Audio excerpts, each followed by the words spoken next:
Hello, knowledge seekers. In this episode of 20-Minute Books, we will be diving deep into the chilling world of domestic tyranny, painted in the true crime saga, If You Tell.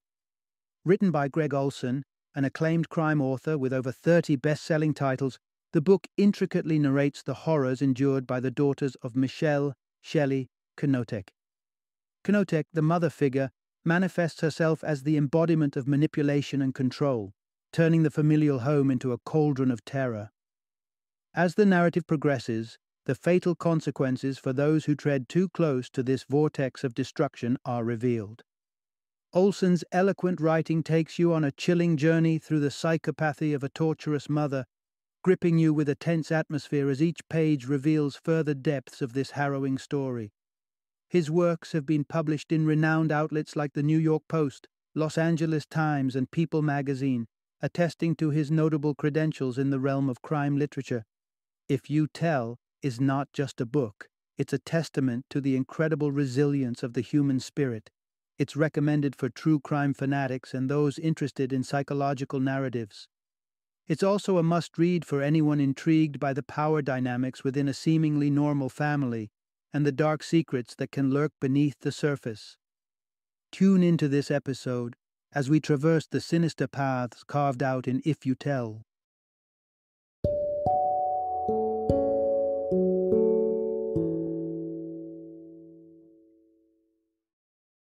If You Tell, a true story of murder, family secrets, and the unbreakable bond of sisterhood. Introduction. Unravel the layers of a chilling true crime narrative. The name Michelle Knotek, commonly referred to as Shelley, sends a shiver down the spine of those familiar with her gruesome story.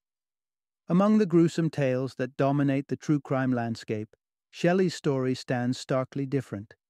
It is her family members who fell prey to her heinous patterns of physical and psychological torment, including her own 3 daughters. The evil then amplified as she cunningly ensnared innocent victims in her web, where she slowly gnawed at their defenses, transforming them into submissive prisoners who relinquished any will to retaliate or escape. How could someone like Knotek, a mother of 3 living in the quiet confines of a small Washington state town, be convicted of 2 murders and implicated in a 3rd? This paradox lies at the heart of the bewitching narrative we are about to delve into. It's crucial to note the descriptions that follow are graphically unsettling, encompassing domestic violence, child abuse, and detailed accounts of physical and psychological torture. Please exercise discretion as we delve deeper into this chilling narrative. Part 1. Witnessing the early warning signs in Shelley's childhood. In 1960, when Lara Stallings tied the knot with Les Watson, she was taken aback to discover that he was already a father to 3 children from a previous marriage. These were 6-year-old Michelle, known as Shelley, her 3-year-old brother Chuck, and the youngest, Paul, then just an infant. Despite her initial shock, Lara pulled herself together. She knew Les's former wife was an alcoholic and that the children needed stability, so she immersed herself in this unexpected role of a mother in battleground Washington. However, it didn't take long for Lara to discern something unsettling about Shelley. Initially, it was the peculiar fact that Shelley always answered for Chuck whenever he was asked a question. After settling into her new family, Shelley habitually told Lara that she loathed her, a statement she expressed daily. As Shelley stepped into adolescence, her disturbing tendencies took on more alarming forms. She indulged in dangerous pranks like placing shards of glass in people's shoes. Rather than washing dishes, she would dispose of them in the trash. And her approach to babysitting involved locking her siblings in a room, barricading the door with furniture. Then, in 1969, at the age of 15, Shelley confided in a school counselor that her father had raped her.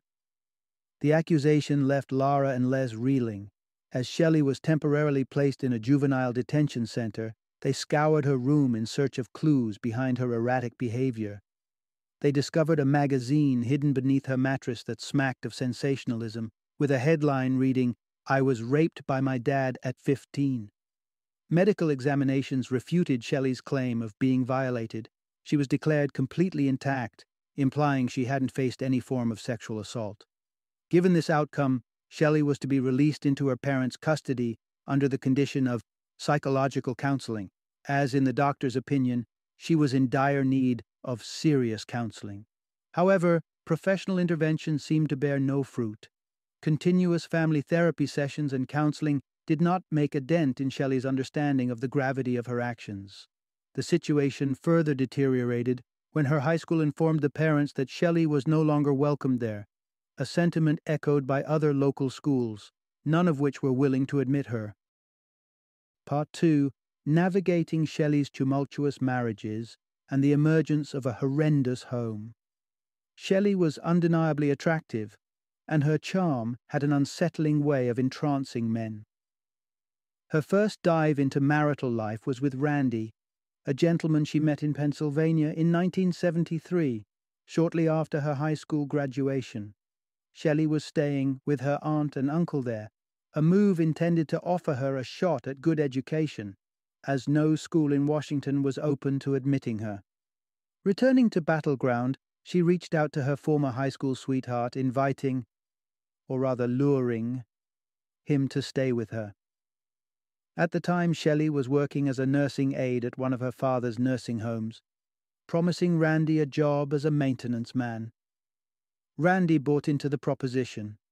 Things, however, took an unexpected turn upon arriving in Washington. He found himself swept into an anticipated marital pact with Shelley that he didn't see coming. Mesmerized and confused, he went along with it, and 2 years into their marriage, their first daughter, Nikki, was born. The birth of Nikki instilled in everyone the hope that motherhood might arouse a newfound sense of responsibility in Shelley, possibly bringing stability into the picture. Unfortunately, the expectancy would prove fruitless. Shelley continued her pattern of neglect, not working, not cooking, not maintaining the house, paired with constant, harsh criticism toward Randy. Eventually, Randy found himself exiled from the home as Shelley managed to secure his paychecks for herself. Struggling with the stifling situation, Randy ultimately escaped back to Pennsylvania and sought a divorce. In the ensuing period, Shelley and her daughter moved into an apartment in Vancouver, Washington. There, across the hallway, lived Danny Long, her next romantic interest. By the summer of 1978, the two were married, and 2 months on, their daughter Samantha, Sammy, came into the world. However, Shelley's second marital journey mirrored the chaos of her first, finally culminating in another divorce with Danny fleeing the scene. Enter husband number 3, Dave Notek. Shelley promptly relocated her children to Dave's hometown, Raymond, Washington.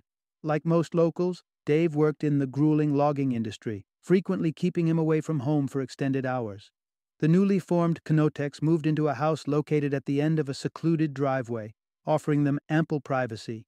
But it was within these beautiful walls that horrendous horrors unfolded. Shelley's volatile disposition skyrocketed in this isolation. Her violent tendencies swarmed over Dave, transforming him within a frighteningly short span into a mere shadow of his former self. Dave bore the brunt of Shelley's relentless mockeries, scathing hits, and endless abuse. But unlike Shelley's former husbands, Dave persisted. He always returned. Fleeing from Shelley was not a tangible solution. If you tried to run, she was sure to hunt you down. Part 3. The Nightmare Behind Closed Doors. Nikki and Sammy's Harrowing Ordeal. By virtue of being the eldest, Nikki often found herself at the receiving end of her mother's wrath. Shelley's nocturnal nature lent a horrifying dimension to her abusive tendencies, often bursting into Nikki's room at odd hours, yanking her rudely out of sleep to punish her for an alleged misdoing. These punishments were nothing short of terrifying, with Nikki enduring painful throes, chilling outdoor excursions in the middle of the night, and wicked beatings by whatever tool Shelley fancied, the electrical cord being her favored choice. The assault wouldn't cease until blood was drawn, as Nikki was incessantly berated with cruel insults, belittling her self-worth. In Shelley's twisted dictionary, one particular punishment was known as wallowing. This nighttime ordeal involved dragging Nikki out in the open, stripping her nude, and forcing her to crawl on the ground while Dave hosed her down. All this played out as Shelley's venomous voice would fill the night air, shrieking about the lesson she intended to teach her daughter. The horror of wallowing extended through all seasons, even on freezing winter nights when Nikki feared she would succumb to pneumonia. After these torments concluded, Sammy would silently slip into Nikki's room, offering her soothing company, let their minds wade into imaginative ideas, such as reducing their mother to a size where she could no longer cause harm. While Sammy managed to foster friendships and popularity at school, Nikki was often plagued by a sense of solitude and exhaustion. Although Sammy couldn't entirely evade the brutal beatings and whippings, she managed to remain in her mother's good books, unlike Nikki, who found herself confined to a closet with a mere bucket for weeks at a stretch. A flicker of kindness from Shelley towards Nikki was hardly to be expected, yet it appeared unexpectedly when she pushed Nikki through a glass door. Seeing Nikki crushing amidst the shards and bleeding jolted in Shelley a dim glow of empathetic remorse, leading her to cradle Nikki in a warm bath, apologize for her actions, further treating her to a hair salon visit and a restaurant meal. This whirlwind cycle defined their days, dreadful abuse, inching towards death, punctuated by fleeting moments of affections. Shelley had a knack for enforcing the path of least resistance on people, making them aware that retaliation would only exacerbate her wrath. However, her manipulation wasn't confined to their home alone. Nikki and Sammy would never divulge the atrocities they endured to their grandmother. The most they could utter to hint at their torment was, "Mom is weird." Part 4. A Shifting Dynamic. The Entrance of Shane and Kathy. The year 1988 witnessed a significant shift in the Notek household. Shane Watson, Shelley's nephew, was welcomed into the family. Shane was the offspring of Shelley's brother Paul, whose life had skidded down the slippery slope of crime and drug abuse. At 13, the teen seemed to be on the brink of following his father's footsteps. In an attempt to alter his course, the Noteks ushered him from the streets into their home. Despite his grueling background, Shane exuded cheerfulness and wit, and became well loved by Nikki and Sammy, truly turning into their brother. Initially, Shelley treated him with kindness, offering him new clothes and allotting a personal space for him in the basement. However, the kindness was short-lived, with Shane soon becoming Shelley's new target of abuse. As with Nikki, Shane experienced the horrifying wallowing. But Shelley escalated the torment for Shane, subjecting him to degrading punishments, binding his limbs with duct tape, taping him against walls, and applying icy hot ointment to his genitals, all the while reprimanding him ceaselessly. The ambiguity of his supposed misdeeds left everyone puzzled. Nikki felt a hint of sympathy for Shane, but also breathed a sigh of relief as Shane's arrival had mercifully diffused her mother's focus. Come 1989, 2 new members graced the Notek household. Shelley gave birth to Tori, her 3rd daughter, and first child with Dave. Simultaneously, Kathy Loreno, Shelley's close friend, moved into their home, ostensibly to help with Tori after losing her job and falling out with her family.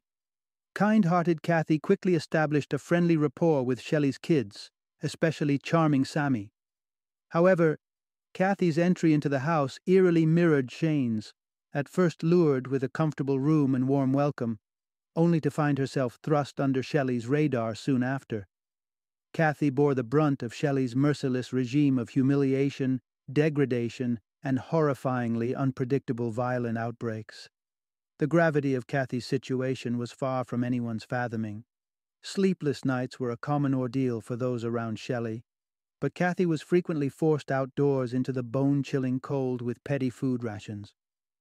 Add to this the atrocious beatings and mental torment, she sunk into a desperate state of physical decline, resulting even in tooth loss.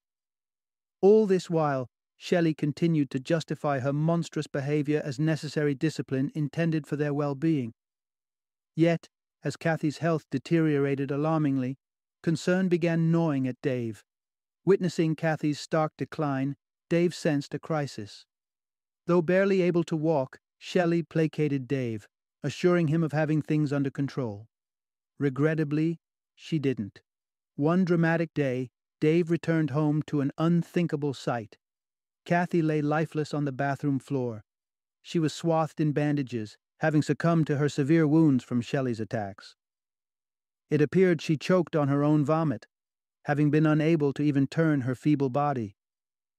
Amid the gruesome aftermath, Shelley ushered her 3 daughters to a hotel for the night, while Dave and Shane grimly undertook to dispose of Kathy's body, burning it in a backyard fire pit along with old tires. The remaining bones and ashes were later scattered in the ocean. This horrifying event marked a dreadful turning point in their lives, but paradoxically, not much seemed to alter in the grotesque dance of their day-to-day life. Part 5. A Sinister Exodus. When Shane and Kathy disappeared, the no-tech narrative took a grim turn around 1994. Shelley, with her knack for conjuring fictitious tales, cooked up a story about Kathy. Supposedly, she had run off with a truck driver named Rocky. Her strategy for embedding this narrative was straightforward, imprinting the story into the minds of Shane and her daughters, Nikki and Sammy, and concocting a cover for her horrific deed. Shane and Nikki realized the chilling reality, but Sammy clung to her mother's tall tale, as losing Kathy was unbearable. Despite the coerced pledges of loyalty to Shelley's version, her constant paranoia reared its ugly head, particularly with Shane. Shelley's whispers filled Dave's ears with distrust. Initially hesitant towards her insinuations, Dave would, unfortunately, fall prey to Shelley's manipulations, having been long habituated to her tyranny. Next, Shane disappeared, leaving the family in a pool of confusion. In the wind of uncertainties, Shelley crafted another narrative. Shane had landed a lucrative job on a fishing boat in Alaska. His disappearance hit Nikki harder than anyone else. She had lost both her partners in suffering back-to-back, Kathy and Shane, and found herself under her mother's spotlight yet again. However, Nikki had come of age. A high school graduate of 1993, she had metamorphosed into a defiant warrior, unwilling to cower under Shelley's onslaught. One day, amid a violent exchange, Nikki decided to fight back, knocking Shelley down in her self-defense. A heated exchange flavored with expletives marked Nikki's escape into the woods. Later, Nikki transitioned to her Aunt Trish's home before eventually finding a shelter with her grandmother Laura, the shift that led Nikki to taste the fruit of freedom. Her departure accelerated Sammy's plans to break the shackles once she graduated high school with Shelley's assistance. But the aftermath left Tori, the youngest of the siblings, in a vulnerable spot. The Neotek family then welcomed Ron Woodworth. Like Kathy, he was a local friend of Shelley's. Being gay, jobless, and estranged from his family, he saw Shelley's invitation to stay as an act of kindness. But Shelley's sinister playbook was already set in motion, isolating Ron, subjecting him to an onslaught of physical brutality, and reducing him to a subservient entity. Gradually, Ron's health took a hit.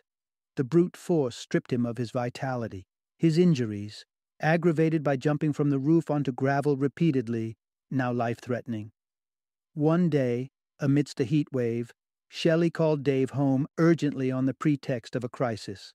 Ron had stopped breathing while sitting on their porch. Because of a fire ban due to the heat wave, Ron's mortal remains found a resting place in a shallow backyard grave, dug by Dave. Nikki, having tasted freedom, decided to break the silence around Shelley's atrocities. She divulged everything to her grandmother, and eventually the police, but to no avail. The police's half-hearted inquiries were brushed off by Shelley. Nonetheless, the investigation continued inconclusively. As Tori visited Sammy over a weekend, unbeknownst to them, Shelley and Dave were disposing of Ron's remains. The reunion revealed to the sisters Tori was subjected to the same abuse, and that Ron was likely dead. Nikki and Sammy turned to the police yet again, but this time the officials took them seriously. When the police summoned Dave for questioning, he seemed almost eager to tell his tale. His confession, laying bare the horrific reality, he had disposed of Kathy's and Ron's bodies and, shocking everyone, revealed Shane's untimely death, whose remains too had been scattered in the ocean. The house of horrors that Dave depicted opened a Pandora's box of grim revelations, landing the couple on the news. Dave pleaded guilty to second-degree murder of Shane, unlawful disposal of human remains, and interfering in legal proceedings in February 2004, landing him behind bars for 15 years. Shelley adopted a more convoluted path, leveraging the Alford plea, simultaneously pleading guilty but asserting innocence, to avert a trial. She received a prison sentence of over 22 years. Shelley Knotek walked out a free woman in 2022, despite her daughter's fears that she could return to her sadistic ways. Final summary. From a tender age, Michelle Shelley Knotek seemed to possess an unsettling propensity for aggression and dominance. This concerning trait amplified once she had a family of her own, branching out into terrifying forms of physical and psychological torment. Seclusion in a remote house seemed to fuel her appetite for cruelty, pulling her family and friends into a whirlwind of brutality. Her daughters endured a barrage of torture, meted out in painful and humiliating forms, as did her nephew Shane. Shane's death shared an ominous link with that of Shelley's friend Kathy, who unfortunately also became a casualty of Shelley's relentless torture, eventually leading to her tragic demise. As her daughters sought refuge and started moving out, another person entered the periphery of Shelley's sinister narrative. Ron Woodworth, an unsuspecting friend, who also met a grisly fate under the weight of Shelley's abuse. Finally, the law caught up with the Knoteks, leading to the arrest of Shelley and her husband Dave.